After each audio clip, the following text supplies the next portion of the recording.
Hello, guys. Good morning. I'm sorry I cannot meet you today because I still have some errands to do, which is also connected to the school because I have problems with BPI and also with the school. So I have to go to the SMC main because um nag-appointment me with the finance system there. All right, so for today, we are going to talk about government laws for internet users, and this is lesson 7. So, of course, we also have laws. As netizens or internet citizens, we also have laws to apply here in the internet or around cyberspace.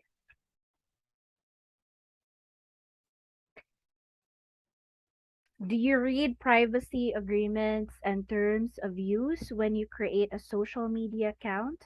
So there are privacy agreements and terms of use when you create a Facebook account, a Google account. I mean, all of the accounts that you're going to create, you really have they have their own privacy agreements and terms of use enable for you to know what are the things that they can offer you, especially for your private informations, and what are the things that you need to consider in using their applications para po dili mo kada bitaw maban or kanang wala mo'y malabag nga law nga naa sa ilaha.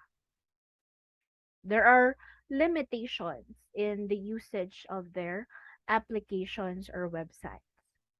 Next, what are the internet laws and policies implemented in our country? Do you have any ideas about that? So if none, let's learn here in lesson 7. Though I cannot really give you the specific or kanang mga um laws yun. I mean, there are lots of laws for internet users, but let's just kanang go through with them bitaw kay I'm not a lawyer man good. So go follow ra pud ko kung unsay ako mabasa if I would read them on the internet. So for you pod as students, search for it because they are all available online. So whatever it is that has been taught to you here, you and if you are unfamiliar with it, so better na i-search na ninyo kay basin masayop pud ko og storya or what or basin ma-mix na ko ang information because dili kay ko maayo sa mga laws, but I know that there are these kinds of laws that are existing for internet users. What do you think these policies do to protect you and your information in the online world? So those are the things that um you consider in opening an account to any social media or to any websites that you are going to use or to create an account to. So, how will they protect you from hackers, scammers, and so on and so forth, from virus or what?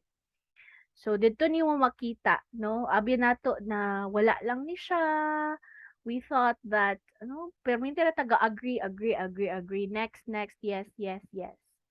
We don't really read them. No? I am also guilty with that because taas kaayo siya and I'm not a reader actually.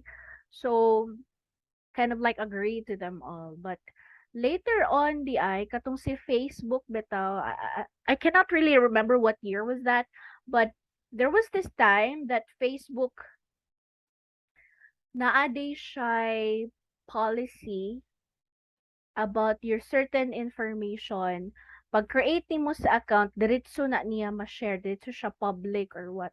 Dili kay ko kuan na to ha. Pero nato siya time gyud nga ni-react ang mga Facebook account users. Kay tungod, ha, naa din ni sa Facebook? And then gi-replyan sila sa Facebook. Yes, there is. If you read the policies we had. And then, poof, ada siya. Ay, that's how policies important. Dapat importante yun nato siyang basahon so that we will know kung unsa de ang ways and means nila sa ilahang social medias or any websites nga atong sudlan. So here we have the learning objectives, define internet law, identify the types of internet regulation, elaborate the different laws on the internet. So what are terms and conditions?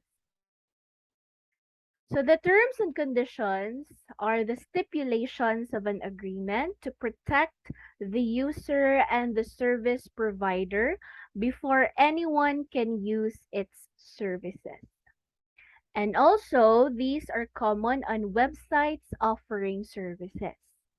So, mga stipulations ni siya, no, these are agreements. Munang, they will ask us to agree on the terms and conditions before creating the account. Now, if you do not agree with those, you're not able to create the account for them or on them. So, muna kailangan mo agree ta. So, by agreeing with that, you're then allowed to create um, an account sa ilahang website. So, that's why we have to read them. So, bahalag ka na alam kung mga important na may mga areas dito, mga nakabulat man na siya. Mga areas dito nga kanang needed gid kaayo nimo basahon.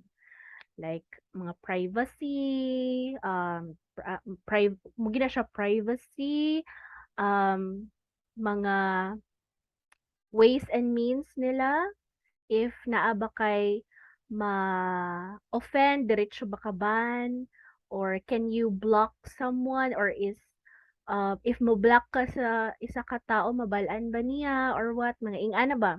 Na ay mga terms and conditions ana. And every website kay different yun na siya, dili na siya parehas. Kay lain-lain man sila og gina-offer nga service para sa atoa. So terms and conditions. So here we have an activity, but unfortunately we cannot do this one since this is just a recording. So I'll just read this. So study the situation on the next slide. Based on the scenario, create a terms and conditions agreement by filling up each part on the succeeding table. So here is the situation supposedly. Vince and Angel are creating an online shop named Listen Up, which sells high quality and locally made earphones and headsets. They plan to use Facebook to promote their shop and use Google Form to gather information from and orders of their customers. So basically, this activity is you will make a terms and conditions based on the situation. So mag terms and conditions for the business introduction, the payment policy, the shipping policy, correctness of information, and disclaimer and acceptance. But since this is just a recording, you're not you're exempted from this activity. All right. So let's move on. So, ano ni siya? These are follow-up questions with the activity. So, what is internet law? So, ano nga ba yung internet law? Internet law is also known as cyber law. It is the set of legal principles applied in using the internet and other computer-related actions and interactions of people. So, basically, si internet law, siya ang kanang mga principles or standards as an internet user. So, if ever mulapas ka ana, you are already violating a law. No? So, these are legal principles. Dili lang ni siya hinimo sa mga website owners or website developers, but these are legal, meaning gi forward na gid ni siya kung sa ato pa diri sa Philippines. These are already forwarded to the Supreme Court, and then gi sa tawag ani gi veto, ay ko familiar sa term, basta gi veto, basta gi forward na dayon sa president, and gi uyunan na dayon siya and gi approve.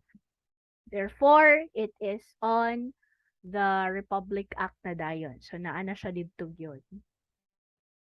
So if ever you are violating a law, of course there is a consequence. So naa siya'y bayad, or na siya'y naa kay himuon, may it be um maban ka. Number two is pwede ka ipa-fines or what. So inana, or i-block na ka sa tanan social media. So we don't know.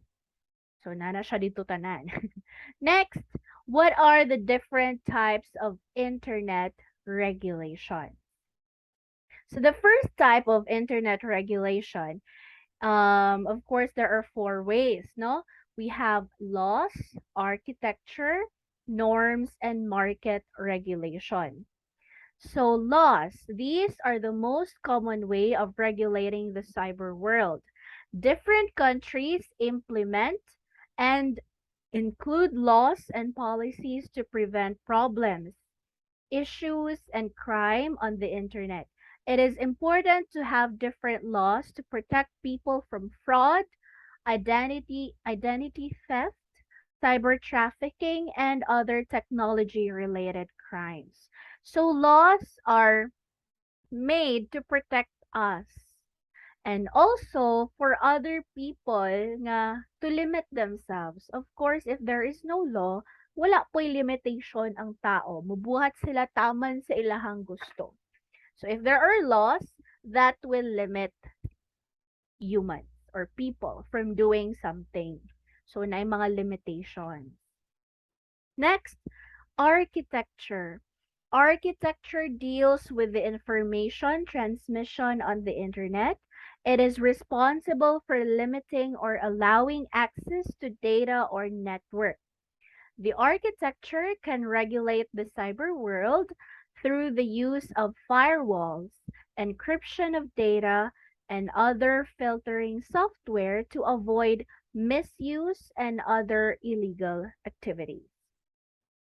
So architecture mo ni siya ang mga transmission, no, sa internet. That's why we have cyber securities, cyber police. Dili lang ni siya kuan ha application, but tao gini sila. They are responsible sa paglimit sa mga information. That's why naay job nga ginatawag nga social media manager, so media deleter. So these kinds of people, sila ang naga-filter sa mga information nga gi-upload online. So if you are uploading it, kabantay mo kung sa Facebook, pag naay copyright na song, ginamute nila. Pag medyo sensitive kaayo siya nga picture na ay kanang dapat imong age kay lapas na 18, or naa siya'y warning that this photo is kanang kinda sensitive. So kung ganahan ka mo continue, so click continue, no? Imo i-continue nga imong lantawon. They will ask for your permission. Dili diretso nga pag-scroll na din siya didto. So dili lang na siya sa Facebook, but napo na siya sa uban. Like for YouTube, gina-take down nila if the video is too sensitive, like kanang gipatay, mga sex videos nga i-upload sa YouTube. So mga ingana. So ginatangtang na nila also on Facebook mo po and other social medias. So ang mga gatrabaho ana, na mga tao nga ga-work ana.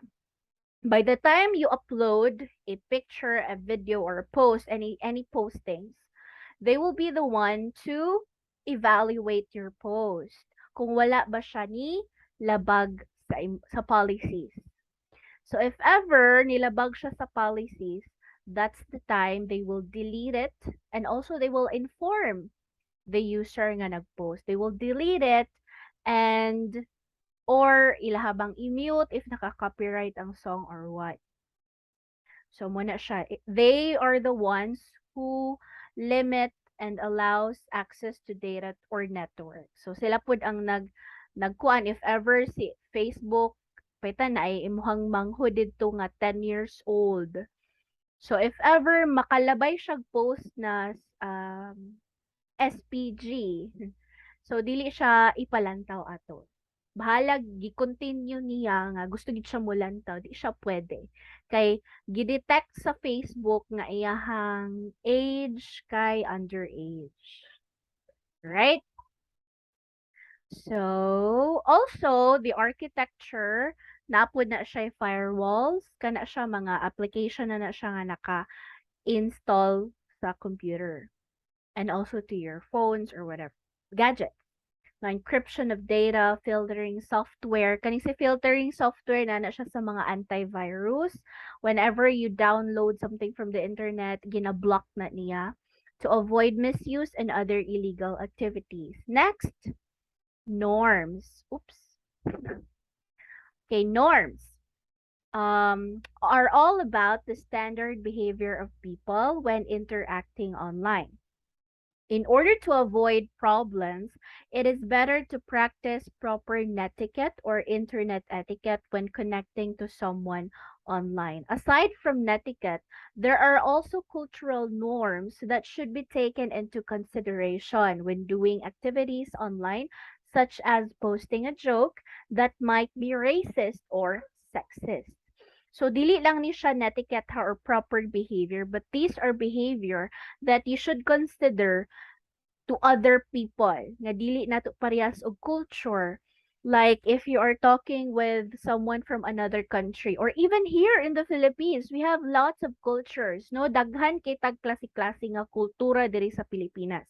May it be from the Muslim culture, may it be from kaning Ilocano, mga Ilonggo, even the Cebuanos, no? Cebuanos, Bisaya, lain-lain na sila og places, no? Napayhiligay nun. So lain-lain na sila og mga cultures nga gina-apply sa life. So we also have those kinds of behavior. Mo galing, for example, matutag rugungon. Sa baa sa mong iro eh. For example, matutag rugungon, mo visit ta dito sa Mulantaw ta og rugungon nga falls. Kailangan ta mo follow 'di ba sa ilahang um katog ani silang murag leader didto nga dapat pakapatuluan og dugo sa manok, patay gyud sila dugo sa manok. Ay ha ka ipasulod nila didto or ipalaag nila sa ilaha didto. So inana ka strict or inana ta when going to that place, we also have to respect kung unsa man sila ka-strict didto before kanila pasudlon. We also have to respect their culture. So same with the internet. Sa internet labaw na sa internet daghan kaayong tao ang naa sa internet. And we should also be behaving properly not just because they are humans but also their beliefs. Lain-lain tag beliefs. Labaw na sa Philippines daghan kaayo tag beliefs, superstitious beliefs, mga beliefs sa lain-lain nga mga religion. So, muna siya. We have to behave good.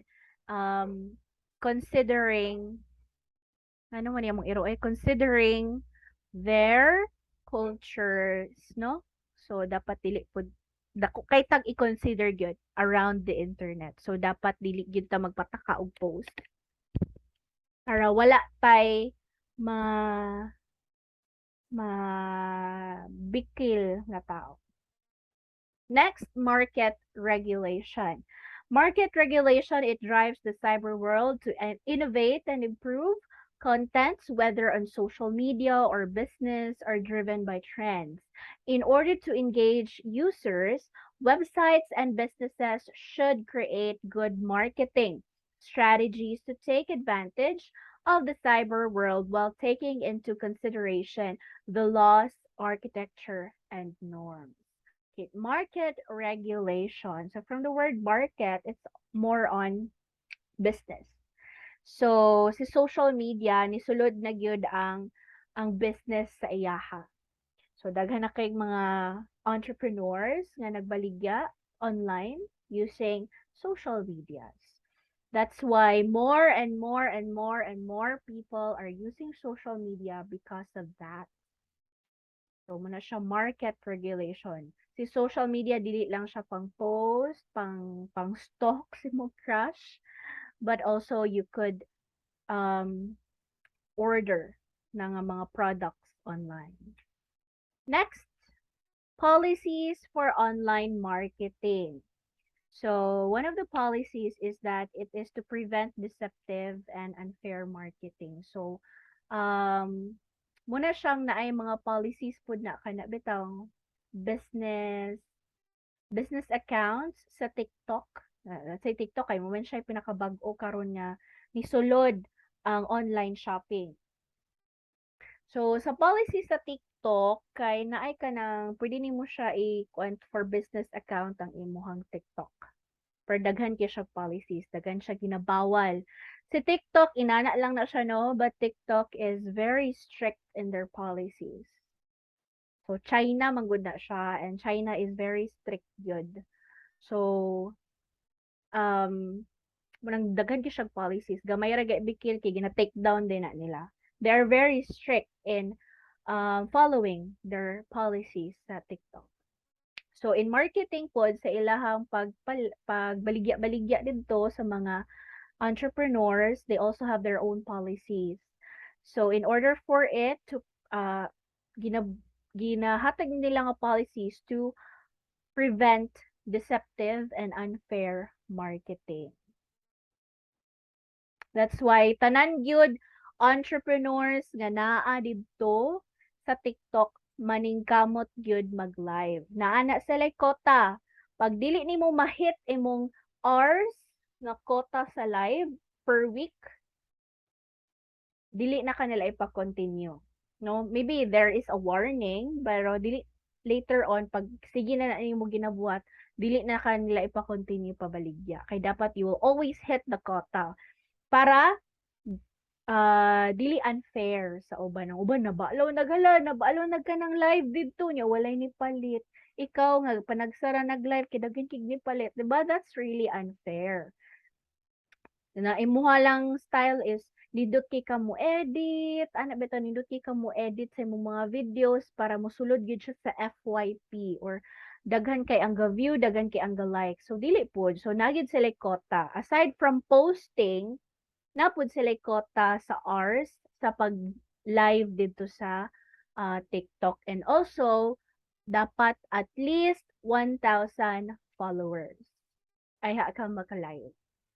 So, inana sila ka strict. Strict kaayo si TikTok. Dili ka basta-basta maka-create og account or business account sa TikTok. Next, list of online marketing policies. We have Consumer Act of the Philippines, Electronic Commerce Act of 2000, and Can-Spam Act.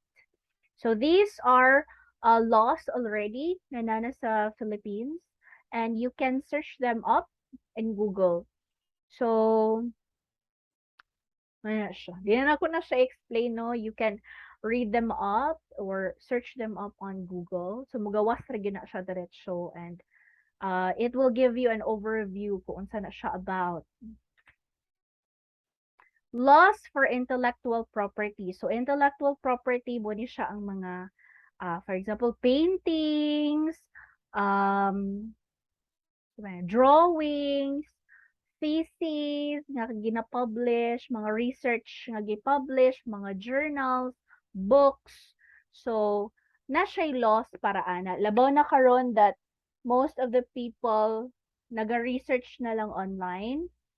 So, they tend to kanang malabag ni nila ang mga laws for intellectual property. So, why are these laws existing? To protect the authors and the makers, the artists and the inventors. Kay sila naghago, tas ikaw balo-balo ra ka og kanang copy paste, no? Pero lain ang naghago, it's not yours. That's why it exists to protect them. So copyright, trademark, and patent laws are implemented to protect authors, artists, and inventors. So here are the list of intellectual property rights. So first is Intellectual Property Code of the Philippines, Fair Use, Consumer Protection Act. Laws for online privacy. So here are the list of laws for privacy, no? So we've been talking about privacy naman for these past few lessons. So here are the list of laws for privacy. First is the Cybercrime Prevention Act of 2012, the Anti-Bullying Act of 2013, and Computer Fraud and Abuse Act. All right. So answer the following completely in your own words. So, since this is just a recording, again, quick balik. So, you'll just try on answering it on your own. Dara no sa inyong balay or kung asa ka karon. So, what is internet law? Number 2, what are the different ways of regulating the online world? And answer this following comprehensively. You don't have to send your answers to me, ha. Just answer it on your own. If makaya nimo og answer na ikaw lang, no. If you cannot answer it by yourself, you have to review the video. All right? So, are internet laws properly implemented in the Philippines? Justify your answer. What do you think? So, here are the wrap up. Internet law is the set of legal principles governing the internet. It is used to prevent cybercrime and other misconduct in the cyber world. There are 4 ways to regulate the cyber world. We have the laws, architecture, norms, and market regulation. Policies for online marketing set the rules and guidelines in online advertising and business-related transactions. Laws for intellectual property deals with the proper citation and fair use of copyrighted materials and intellectual property online. Kaniba, if ever you are going to make an assignment, not just for my subject, but also to other subjects, if gi-research na nimo sa internet, cite it properly. No? Do not claim it as your own. Even though dili ka ma-report dito sa law nga nalabag nimo ang laws for intellectual property, but we should practice citing references. Kaya dili na nimo ma-practice, and then when you get to college, maghimo na kasi mong thesis, naku po, kung dili nimo ma-practice ang proper citation, then it will be hard for you to cite references. Dili na din ka honest. Sige na lang din ka og kanang paraphrase para as if imuha to, pero dili di ay. No. It's someone's idea. So be honest with your answers. We are in this generation nga grabe ka vast ang information online. But let us be respectful to others nga naghago ani nga information tas kita i-copy paste lang nato, di ba? Laws for online privacy protect the personal data of online users. It safeguards the privacy of individuals using the internet against cybersecurity risks and dangers. Okay, so that's it for lesson 7. Thank you everyone and God bless. I'll be posting the activities after this one, maybe later on. So make sure to check the Google Classroom. Goodbye.